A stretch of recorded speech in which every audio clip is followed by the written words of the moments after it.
అడ్లెన్ని వండినే అని అడుగుతారు కానీ ఎడ్లెన్ని చచ్చినాయి అని ఎవ్వరు అడగరు.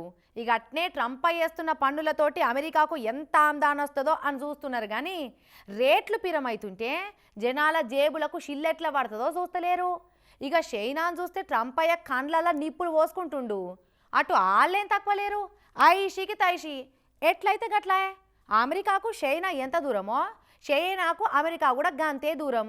మేం కూడా తగ్గేదేలే అని ఎదురు పనులు వేసుకుంటున్నారు. ఒకళ్ళొకరు మస్తు ఎక్కిరించుకుంటున్నారు. ఒరక్క ఈ కథ గమ్మతే ఉన్నది కదా. ఆవులావులు కొట్లాడుకొని లేగలకాలు ఇరగొట్టినట్టు ప్రెసిడెంట్లు కయ్యం పెట్టుకొని జనాల జేబులకు షిల్లులు పెడుతురు కదా. ఆ ట్రంప్ ఉన్నకాడ ఉండక అన్ని దేశాల మీద అడ్డగోలు పన్నులేసే మీరు తగ్గిస్తే నేను తగ్గిస్తా అని కొత్తలోళ్ళి మోపి చేసిండు. షెల్ మేమెందుకు తగ్గిస్తాం, తగ్గేదేలే అని చైనోళ్ళు జిద్దు చేసిరు. అట్లయితే మీకు డబుల్ ట్యాక్స్ చేస్తే బిడ్డ అని మొత్తం 104% పన్ను పెంచిండు. అంటే చైనా నుంచి అమెరికాకు వచ్చిన వస్తువు ధర 100 రూపాయలు అయితే దాన్ని 104 రూపాయల పన్ను వేసిండు.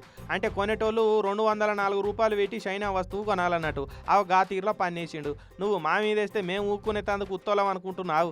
వెనకటి చైనా కాదు ఇది, మిమ్ముల ఎగదన్నే చైనా అని చైనోళ్ళు 84% పన్నులు వేసిరు అమెరికా నుంచి వచ్చే వస్తువుల మీద. ఇక కొంతమంది చైనా నెటిజన్లు అయితే అమెరికోళ్ళని ఎక్కిరించుకుంటే ఇక ఈ తీరులో ఏఐ వీడియోలు తయారు చేసి నెట్లా తిప్పుతున్నారు.